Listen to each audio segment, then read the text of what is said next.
Press media YouTube channel நண்பர்கள் அனைவருக்கும் வணக்கம்.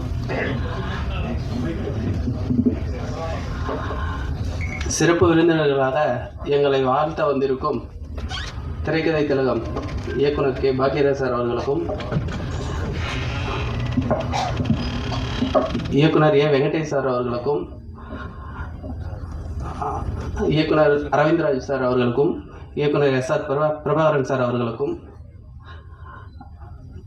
என்னுடைய மதிப்புமிக்க ஆசான் இயக்குனர் பேரரசு சார் அவர்களுக்கும் எனது நன்றியை தெரிவித்துக் கொள்கிறேன். அதுக்கும் மேலே என்னுடைய டெக்னீஷியன் அனைவருக்கும் என்னுடைய நன்றியை தெரிவிச்சுக்கிறேன். சார் சொன்ன மாதிரி நான் இந்த இஎம்ஐ கான்செப்ட் ஏன் செலக்ட் பண்ணோன்னா, ஒரு 2-3 ஸ்கிரிப்ட் திங்க் பண்ணோம். சரி இது பண்ணலாமான்னு திங்க் பண்ணிகிட்டு இருக்கும்போது நான் ஒரு இடத்துல உட்காந்துட்டு இருந்தேன். அந்த இடத்துல என் பக்கம் உட்காந்துட்டு ஒரு கால் வந்துகிட்டே இருந்தது. அவரும் சைலண்டில் போடுறது, அவர் ரியாக்ஷனே வேறு மாதிரி இருந்தது. ஏன் சார் பேசுங்க, ஏன் அந்த மாதிரி ஏன் அட்டன் பண்ணல அப்படின்னு கேட்டால், இல்லை சார் வேணாம் சார் அப்படின்னாரு. அதான் ஏன் அப்படின்னு கேட்டால், அவன் இஎம்ஐ லோன், கார் லோனுக்காரன் அவனுக்கு கால் பண்ணிட்டே இருக்காப்புல. அது அட்டன் பண்ணி சொன்னால் மறுபடியும் கால் பண்ண மாட்டாங்களே, ஏன் நீங்கள் அட்டன் பண்ண மாட்டேறீங்க அப்படின்னு கேட்டேன். சரி, நான் இது எதாச்சியாக நடந்தது. அவங்க அண்ணன் தம்பிங்க 2 பேர், பிரச்சனை 2 பேருக்கும். அவங்க ரிலேஷன் ஃபங்க்ஷனுக்கு போகிறாங்களாம், கல்யாணத்துக்கு போகும்போது அவங்க அண்ணன் காரில் போகிறாரு, தம்பி 2 வீலரில் போகிறாரு ஃபேமிலியோட. அப்போது தம்பி ஒய்ஃப் அங்கே போய் இறங்கும்போது கௌரவமாக இருக்கும் இல்லைங்களா காரில் போகும்போது. அப்போது தம்பி ஒய்ஃப் கேட்குறாங்க அவங்க ஹஸ்பண்ட்கிட்ட, எனக்கும் இந்த மாதிரி கண்டிப்பாக கார் எடுத்தாகணும், இல்லைன்னா நான் அவங்க கூட எங்கேயும் வரமாட்டேன் அப்படின்னு சொல்லி. சரி, இப்போ தான் இஎம்ஐயில் கிடைக்குது எடுத்துடலாம் அப்படின்னு சொல்லிட்டு அவரும் கார் எடுத்துகிட்ருக்காரு. கார் எடுத்து ஒரு கொஞ்ச நாள் கரெக்டாக இஎம்ஐ போயிட்டுருக்கு. இவரும் முடிஞ்ச வரையிலையும் கட்டிகிட்ருக்காரு. சார் சொன்ன மாதிரி இப்போ 40,000 வாங்கினா அதுக்குள்ளே தான் நம்ம கட்டி ஆகணும், அதுக்கு மேலே போனால் கஷ்டம், சமாளிக்க முடியாது. இவரும் முடிஞ்ச வரையிலையும் சமாளித்து பார்த்துருக்காரு. அதுக்கப்புறம் முடியல. அதுக்கப்புறம் 3 மாதம் கழிச்சு தான் இந்த கால் டார்ச்சர் ஆரம்பிச்சிருக்கு. அது அப்போ தான் சொன்னார் அவர் எனக்கு, இந்த மாதிரி கார் எடுத்துட்டேன் சார், என்னால் இப்போ இஎம்ஐ கட்ட முடியல, அவங்க டார்ச்சரும் என்னால் தாங்க முடியல, அதனால தான் ஃபோன் எடுக்கிறதுக்கே எனக்கு பயமாக இருக்குது அப்படின்னாரு. இதுக்கு சூரிட்டி போட்டோம் அவனுடைய ஃப்ரெண்டு. இவர் ஃபோன் எடுக்கலன்னா அது சூரிட்டி போட்டவனுக்கு கால் போகும், அவனுக்கு ஒரு பக்கம் டார்ச்சர். அப்போ இதை எப்படி ஃபேஸ் பண்ணுறது? அவங்க ஒன்லி கார் சீஸ் பண்ணி போயிடணும், காரை விட்டுறணும். எடுத்துகிட்டு போயிட்டாலையும் அது சும்மா விடுறதில்ல. 1 வருஷம் 2 வருஷம் கழித்து மறுபடியும் இப்போ நோட்டீஸ் அனுப்புவாங்க. என்னென்ன, உன் கார் இவ்வளோ ரேட்டுக்கு போயிடுச்சு, இவ்வளோ அமௌண்ட் நீ கட்டணும், அது கட்டி ஆகணும் அப்படின்னு சொல்லி. இது நடக்குது. இது அதுக்கப்புறம் நான் விசாரிச்சது. இது கான்செப்ட் நான் திங்க் பண்ணதுக்கு காரணம் அந்த ஃபேமிலி. ஓகே, அப்போ இப்போ இருக்கிற ஆடியன்ஸு வந்து இஎம்ஐயில் கண்டிப்பாக 90% பாதிக்கப்பட்டிருப்பாங்க.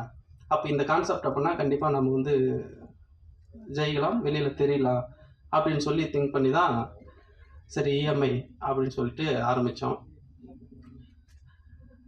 எல்லாம் முடிஞ்சோடனே சார் பேரரசு சார்கிட்ட தான் சொன்னேன். முடிஞ்சவரையும் எனக்கு படம் ஸ்டார்ட் பண்ணுறதுலேருந்து இப்போது இந்த நாள் வரையிலையும் சாரால் முடிஞ்சு சப்போர்ட் பண்ணிகிட்ருக்காரு எனக்கு. ரொம்ப தேங்க்ஸ் சார். ஒவ்வொரு சீஃப் கெஸ்ட் கூப்பிட்றது கூட சார்கிட்ட தான் கேட்பேன், சார் பண்ணலாமா சார் அப்படின்னு. அவர் ஒவ்வொன்றும், அவர் நேற்று நைட்டு கூட ஒரு 9 மணி இருக்கும் கால் பண்ணேன், சொன்னார். அந்த மாதிரி ஒவ்வொன்றும் எனக்கு நிறையா ஹெல்ப் பண்ணுறாரு. இந்த மாதிரி பண்ணுவாங்களான்னு தெரியல, ஏன்னா சார் பண்ணிகிட்ருக்காரு, அதனால் அவருக்கு எனக்கு ரொம்ப நன்றி. என்னுடைய ப்ரொடியூசர், என்னுடைய கிளாஸ்மேட், +1ல் ஒன்றா படித்தோம். +2 இல்லை, முடிச்சுட்டு பல வருஷம் ஆயிடுச்சு. எப்போயாவது ஒரு முறை பேசிக்குவோம். அவர் வந்து பஞ்சாயத்து தலைவர் ஆகிட்டார். அதுக்கு வாட்ஸ்அப்பில் மெசேஜ் பண்ணுவோம், எப்போயாவது ஒரு டைம் தான், அடிக்கடி பேசுகிறதில்ல. அப்போது படம் பண்ணும்போது ப்ரொடியூசர் வேணும், நம்ம ஒரு 4 பேர் சேர்ந்து படம் பண்ணிடலாம் அப்படின்னு சொல்லிட்டு பேசிகிட்டு இருந்தோம்.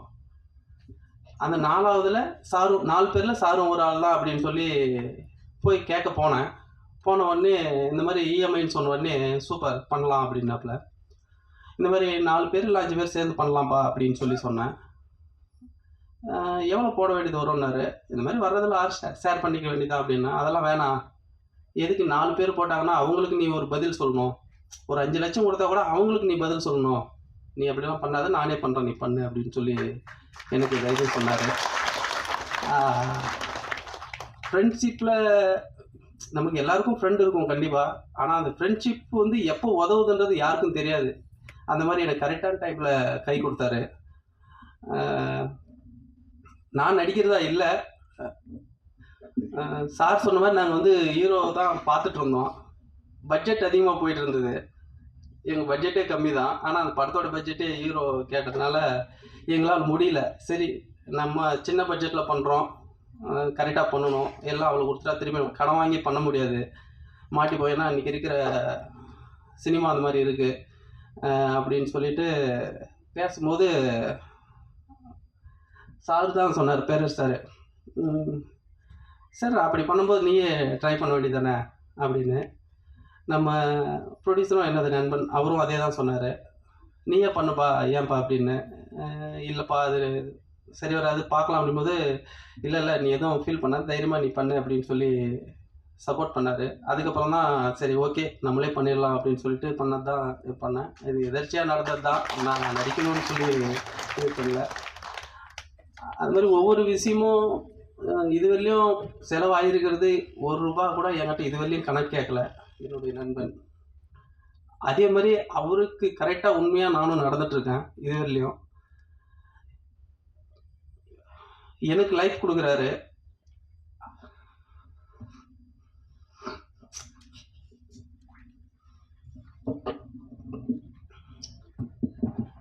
கண்டிப்பாக இது ஒரு சக்ஸஸ் அவர் கொடுத்துடணும்.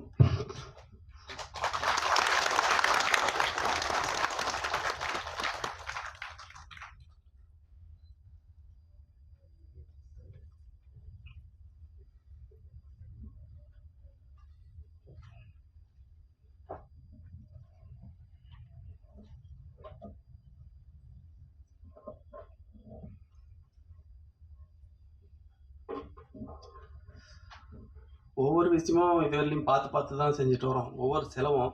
ஏன்னா அவருக்கு ரொம்ப இழுத்து விட்டுறக்கூடாதுன்னு சொல்லி. கண்டிப்பாக அந்த படத்தில் நார்மலாக பேங்க்கை பற்றி சொல்லியிருப்பாங்க, நாங்கள் வந்து காரு, பைக்கு, ஃபோன் வாங்குறத பற்றி தான் சொல்லியிருப்போம். ஜென்ரல் எல்லாருமே இப்போ ஒரு ஃபோன் ₹20,000 வாங்குறோன்னா கூட அது கண்டிப்பாக இஎம்ஐயில் தான் வாங்குவோம். ஏன் நானே என் ஃபோன் ஃபால்ட் ஆகிடுச்சு ஒரு 15 நாளைக்கு முன்னாடி. போயிட்டு ஒரு ஃபோன் எடுக்கலான்னு போனேன். ஃபோன் ரேட் சொன்னான், சார் இஎம்ஐயில் எடுத்துக்கோங்க, உங்களுக்கு டாக்குமெண்ட் சார்ஜ் மட்டும் தான் வரும். நான் எடுத்துகிட்டு போனேன், ஒரு 20,000 எடுத்துகிட்டு போனேன். ஆனால் அவங்க கட்ட விடல. என்னை வந்து நீங்கள் எந்த அமௌண்ட்டும் கட்ட வேணாம், டாக்குமெண்ட் சார்ஜ் மட்டும் ₹1,800 கட்டுங்க, ஃபோன் எடுத்துகிட்டு போங்க அப்படின்னா. சரி, அப்போ நமக்கு அந்த பணம் தான் பெருசு, விட்றா மாதம் கட்டிக்கலாம், இது என்னடான்ட்டு நமக்கு அப்போதைக்கு பணம் வேணும், அப்புறம் பார்த்துக்கலாம்னு சொல்லிட்டு வாங்கிட்டு வந்துட்டேன். இதுவும் நடந்தது தான் 15 நாளைக்கு முன்னாடி. இந்த மாதிரி கண்டிப்பாக பெரும்பாலும் அனுபவிச்சிருப்பாங்க. அதே மாதிரி ஒரு டியூ கட்டலனாலையும் அவங்க கால் பண்ணி இன்றைக்கி டியூ டேட்டு, இல்லைன்னா இன்றைக்கி கட்டி ஆகணும், இந்த மாதம் கட்டலைன்னா வீட்டான அனுபவிக்காதவங்க யாரும் இருக்க மாட்டாங்க. கண்டிப்பாக ஒரு நாள் ஒரு ஃபோன் காலாவது கண்டிப்பாக வந்திருக்கும். ஒரு அந்த மாதிரி தான் நாங்கள் கரெக்டாக அதை பேஸ் பண்ணி தான் பண்ணியிருக்கோம். கண்டிப்பாக அது எல்லாருக்கும் பிடிக்கும். நாங்கள் இஎம்ஐ எடுங்க எடுக்காதீங்கன்றதெல்லாம் நாங்கள் சொல்ல வரல, எடுத்துகிட்டு அவன் எப்படி அதை அனுபவிக்கிறான்றதான் சொல்ல வரோம். அதே மாதிரி நம்ம இப்போது இன்னுயிர் காப்போம்னு ஒரு திட்டம் இருக்குது. அதில் வந்து என்ஹெச்சில் ஆக்சிடென்ட் ஆனால் 48 மணி நேரம் ட்ரீட்மெண்ட்டுக்கு 1 லட்சம் வரையிலையும் கிளைம் பண்ணிக்கலாம். அது நம்ம தமிழ்நாடு கவர்மெண்ட்டோடைய அறிவிச்சிருக்கு. பெரும்பாலும் யாருக்கும் தெரியாது அந்த ஸ்கீமு. சரி ஓகே, ஏதாவது ஒரு மெசேஜ் சொல்லணும், நம்ம இதை பேஸ் பண்ணி இதை கனெக்டிங்காக ஏதாவது ஒன்று சொல்லணும் அப்படின்னு சொல்லிட்டு நாங்கள் அதை சொல்லியிருக்கோம். கண்டிப்பாக இது ஆடியன்ஸ் பார்த்தாங்கன்னா இந்த படத்து மூலிமா ஒரு 100 பேரோ 200 பேரோ அதில் வந்து பயனடைஞ்சால் எங்களுக்கு உண்மையாக ஒரு சந்தோஷம் தான். இது ஆல்ரெடி ப்ரொடியூசரும் சொன்னார், நான் அவர்கிட்ட ஸ்கிரிப்ட் சொல்லும்போது சொன்னார், பண்ணலாம்ப்பா, இதனால் மக்களுக்கு ஒன்று போய் சேருதுன்னா கண்டிப்பாக பண்ணலாம் அப்படின்னு சொல்லி சொன்னார். கண்டிப்பாக அது ஒரு மெசேஜாக இருக்கும். எல்லோரும் பார்க்குற மாதிரி தான் கண்டிப்பாக படம் இருக்குது. சப்போர்ட் பண்ண டெக்னீஷியன் எல்லாருக்குமே, பாண்டி, ஆதவன், சுரேஷ் மாஸ்டர், அவர் சார் சொன்ன மாதிரி ஒரு 2 நாள் ரெகல்சல் போனேன். எனக்கு இதான் வேணும் அப்படின்ட்டேன்னா, இது ரொம்ப கஷ்டப்பட்டோம், இருந்தாலும் மாற்றலாம், மூமெண்ட் மாற்றலான்னு இல்லை, வேணாம் மாஸ்டர் இதே இருக்கட்டும் அப்படின்னு சொல்லி. ஏன்னா ஒவ்வொன்றும் பார்த்து பார்த்து தான் செஞ்சுருக்கோம். கண்டிப்பாக சப்போர்ட் பண்ணுங்கள். ட்ரைலர்லேயே தெரிஞ்சிருக்கும். கண்டிப்பாக ரிலீஸ் முன்னாடி ப்ரெஸ்ஸும் அரேஞ்ச் பண்ணுறோம், பாருங்கள். கண்டிப்பாக உங்களுக்கு பிடிக்கும், சப்போர்ட் பண்ணுங்கள். அதே மாதிரி ஒரு சில பேர் நடிச்சிருக்காங்க, அவங்களுக்கு சால்வை போட்டு மாதிரி செஞ்சிடலாம் அப்படின்னு சொல்லிட்டு.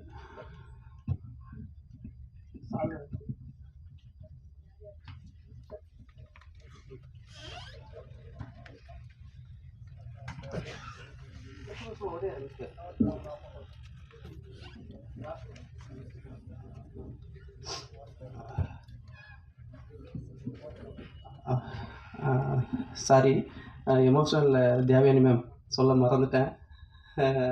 தேனப்பன் சாரும் சொல்ல மறந்துட்டேன். சொன்னா இல்லையான்னு தெரியல, ஏன்னா ஒரு இதாக இருக்குது.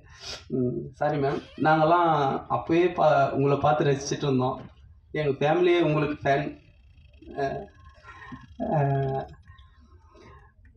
Thank you ma'am. சரவணன், நந்தன், கிரி அப்படியே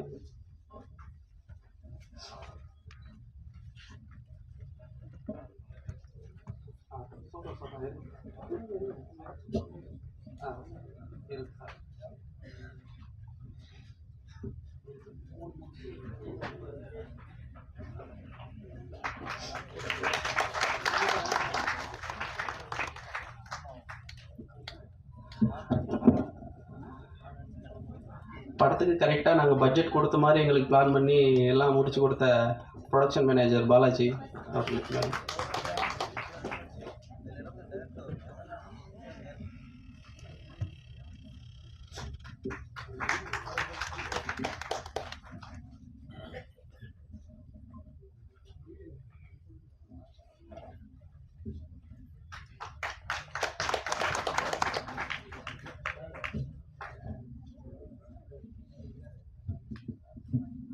ஓகே, தேங்க்யூ.